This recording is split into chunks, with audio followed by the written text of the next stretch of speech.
students. This is Miss D.A. Marvekar, working as Assistant Professor in the Department of Zoology, Rajarshi Chhatrapati Shahu College, Kolhapur. We are studying biochemistry, and in that we are studying different pathways which are very important for our body to get the energy or to generate the energy. And today we will discuss about very interesting pathway, that is glycolysis.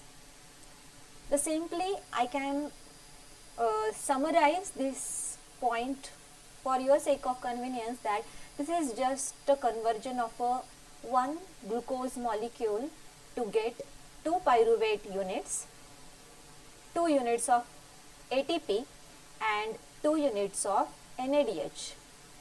Before that, we must know what is metabolism, because whatever we get the energy to perform different activities in our body, that will be generated by the food which we ate in our day-to-day life, and that energy in the form of a ATP. But how that ATP is generated?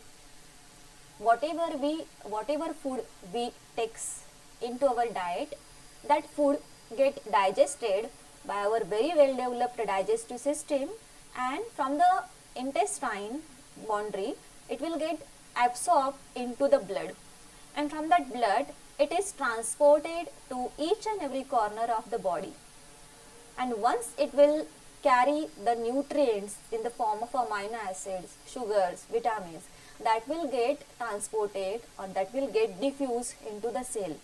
But what will happen when that nutrient will reach to the cell? The first and important simple molecule will be first utilized for the energy purpose, and for that the metabolism will happen. That is, we can define that metabolism is nothing but sum total of anabolic process and the catabolic process happening in our body. Catabolic process are the process in which there is breakdown of certain molecules to generate the energy, and anabolic process are the processes where there is a synthesis of certain molecules, and this catabolic and anabolic process will form metabolism. Now this is a simple chart which predicts this anabolic and catabolic process.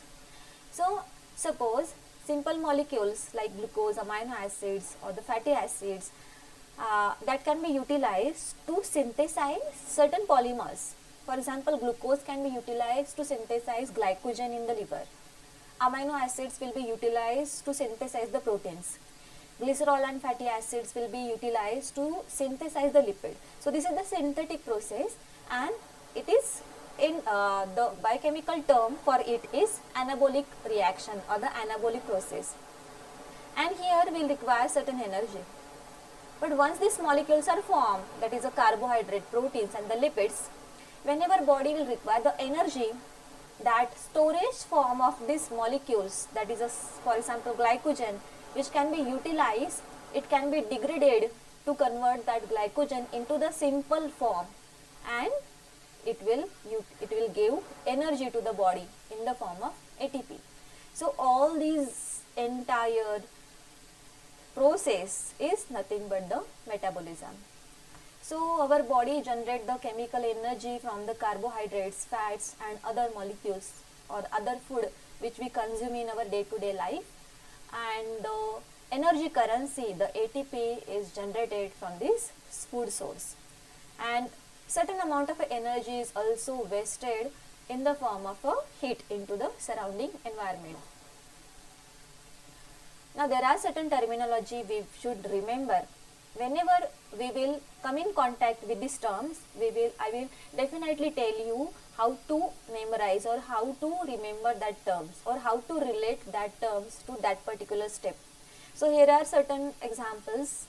For example, if there will be the word kinase, so definitely this word kinase indicate there is a transfer of the phosphate from one molecule to another. If there is a dehydrogenase term, it will indicate there is a removal of a hydrogen from certain molecule. If there is an isomerase word in that enzyme, so definitely it will indicate there is interconversion of isomers, and we know Isomers are the molecules which are having the same molecule formula but different structural formulae. If there is a phosphorylase term, so it will indicate the phosphorylation process. And if there will be the term like phosphatase, it will indicate that there is a removal of a phosphate. There are a lot of terminologies are there which will come in contact as soon as we will proceed further. So where the actually location is location in the cell where this glycolysis takes place. As we know, the protoplasm, that is the cytoplasm of the cell, which consists of the different types of enzymes which are required for the glycolysis, and so the process of a glycolysis takes place into the cell cytoplasm, and this is the first step of respiration, cellular respiration. So when the 6-carbon glucose molecule will get entered into the cell, first step should be to phosphorylate it with the help of a ATP. Now before proceeding, this glycolysis pathway is also called as a EMP pathway. Salute to this discoverer, that is Gustav Embeden, Otto Meyerhoff and Jacob Carol Parnas. From their initials we can take one letter from them, E from Embeden, M from Meyerhoff and P from Parnas. So EMP. So the glycolysis pathway is also called as a EMP pathway. For sake of simplicity, to understand this pathway in very clear manner, we will divided this path. We have divided this pathway into the two different phases. One is a preparatory phase or the phase of investment, and the second phase is a payoff phase. Now, whenever we have to invest in certain investment methods, after that, in certain duration or after certain duration, we will get certain benefit. Here also, to get the benefit from the glucose in this pathway, cell has to invest certain amount, then it will get that certain benefit. So in the phase of investment, cell will consume its certain ATP, and in the payoff phase there will be the generation of a ATP. Okay, so the term glycolysis, we can divide that into the two different we will break down this glycolysis term into the glyco and the lysis. Glyco is related to the glucose here, and lysis is nothing but the breakdown. So simply, the breakdown of a glucose molecule to generate the two molecules of a pyruvate along with the 8 ATP, it is nothing but the glycolysis. I will clear that I have taken this image from the internet and I have slightly modified it. So these are the 6 balls which are joined with each other. These 6 small balls are nothing but the 6-carbon glucose sugar. All this blue colored structure here is a carbon. Okay, so glucose is a hexose sugar which is made up of 6 carbons, and it is aldose. So this 6-carbon sugar glucose, when enter into the glycolysis pathway, it is acted upon by the enzyme hexokinase. So we know the kinase is the enzyme which will transfer the phosphate from ATP to this one. So here hexokinase enzyme will transfer the phosphate from ATP to this 6-carbon of a glucose, and so this glucose is converted into the glucose 6-phosphate. This glucose 6-phosphate will get isomerized further into its isomer, that is a fructose 6-phosphate. Now this glucose is a aldose form and the fructose is the ketone form, and these are the isomers. So there is simply just isomerization process with the help of enzyme phosphoglucose isomerase. Now this fructose 6-phosphate will get transferred into the phosphofructokinase enzyme. Again, here this kinase enzyme will transfer another phosphate to the 1 carbon of this fructose, and so the fructose 6-phosphate is converted into the fructose 1,6-bisphosphate. Point to be noted here, this is not the fructose 1,6-diphosphate, this is the fructose 1,6-bisphosphate, because if this carbon is attached with the 2 different phosphate, then it should be termed as a diphosphate. But here in this structure, one phosphate has attached to one carbon and the second phosphate has attached to the sixth carbon of the fructose. So this is the fructose 1,6-bisphosphate. Now the aldolase enzyme will break down this 6-carbon fructose sugar into the 3-carbon different units. One is a glyceraldehyde 3-phosphate and the second is dihydroxyacetone phosphate. That is, one is in the aldehyde form and the second is the ketonic form.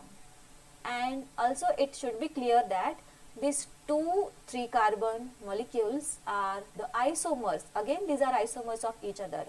And so with the help of isomerase enzymes, it can be interconvertible. Cell can interconvert this glyceraldehyde 3-phosphate into the dihydroxyacetone phosphate. But this is the branching point. It will complete the investment phase. Why it is investment phase? Because it is cell has invested the 2 ATP for this phase. This is a branching point and it has to decide the cell which molecule will move further. So this glyceraldehyde 3-phosphate will move further and this dihydroxyacetone phosphate is again converted into the glyceraldehyde 3-phosphate. So from this branching point, the two molecules of glyceraldehyde 3-phosphate will move further in the payoff phase. One is this original glyceraldehyde 3-phosphate and the second is the glyceraldehyde 3-phosphate which has formed by the isomerization process from this dihydroxyacetone phosphate. And now the payoff phase will start. In the payoff phase, the glyceraldehyde 3-phosphate, there are two molecules of a glyceraldehyde 3-phosphate. So after payoff phase, it should be remember that whatever reactions will take place, it will take place twice, because there are two molecules of a glyceraldehyde 3-phosphate, right? So glyceraldehyde 3-phosphate dehydrogenase enzyme will reduce this NAD molecule and it will convert glyceraldehyde 3-phosphate into 1,3-bisphosphoglycerate. And so this 1,3-bisphosphoglycerate molecule, it will get acted upon by the phosphoglycerate kinase enzyme. So here this 1,3-bisphosphoglycerate will be dephosphorylated or it will be converted into the 3-bisphosphoglycerate unit. 3-phosphoglycerate, it not be 3-bisphospho, it should be 3-phosphoglycerate here, and here that phosphate from the 1,3-bisphosphoglycerate is donated to this ADP to form the two molecules of ATP, and this 3-phosphoglycerate will be converted into the 2-phosphoglycerate molecule. There is a simply transfer of a phosphate from third carbon to the second carbon, and so the conversion of a 3-phosphoglycerate to 2-phosphoglycerate. And now the enolase enzyme will act on this 2-phosphoglycerate molecule to convert that into the phosphoenol pyruvate. Here this phosphoenol pyruvate will be acted upon by the pyruvate kinase enzyme, which will again remove this phosphate, and there is a generation of a 2 ATP molecule here also. Whenever you are observing this forward and backward directed arrow, it will indicate that this is the reversible reaction. But whenever in the pathway you are observing only single directed arrow, it will indicate that it is just a forward reaction or it is irreversible reaction, right? So in the entire glycolytic pathway, the first step of a glycolysis, that is glucose to glucose 6-phosphate conversion, then fructose 6-phosphate to fructose 1,6-bisphosphate conversion, and the last point, that is phosphoenol pyruvate to pyruvate conversion. These three steps are in irreversible manner, otherwise entire steps are in the reversible manner. Now this is the entire pathway of the glycolysis. This minus sign indicate that ATP has utilized in this investment phase, and this plus point indicate that this NADH and the ATPs are generated in this glycolytic pathway. So we will calculate what is the net profit for the cell or the net gain after investing two molecules of a ATP. Now in the glycolytic pathway, there is a formation of a 4 ATP. One is here in the conversion of a 1,3-bisphosphoglycerate to 3-phosphoglycerate. Another 2 ATP molecule will be conversion of a phosphoenol pyruvate to pyruvate. So the cell will get 4 ATP and cell will get 2 NADH molecule. So here for 1 NADH we will consider here the 3 ATP we will get. So 4 ATP, these are the substrate level phosphorylated molecules, and this is the oxidative phosphorylation. This NADH will not give direct ATP, it will be carried towards the electron transport chain and cell will get the 3 ATP for 1 NADH. So here there are 2 NADH, so the cell will get 2 into 3, 6 ATP. Total there will be the 10 ATPs, but you have invested certain money or you have taken some money from another, so definitely after profit we have to return them. So here also cell has taken 2 ATP, so obviously cell has to return it. So the net ATP gain for the cell is 8 ATP molecule from the glycolytic pathway. So in order to summarize this glycolysis pathway is nothing but the degradation or the breakdown of a glucose molecule to convert the 2 molecules of a pyruvate, and in this process it will take place in the 2 phase. One is a investment phase or the preparatory phase and another one is a payoff phase. Throughout this pathway the cell will get 10 ATP molecule, 4 ATP from the substrate level phosphorylation and the 6 ATP from the oxidative phosphorylation process. No doubt it will synthesize the 10 ATP, but 2 ATPs are utilized in the investment phase. So the net ATP gain from the glycolysis is 8 ATP molecule along with the 2 pyruvic acid. Okay. Thank you.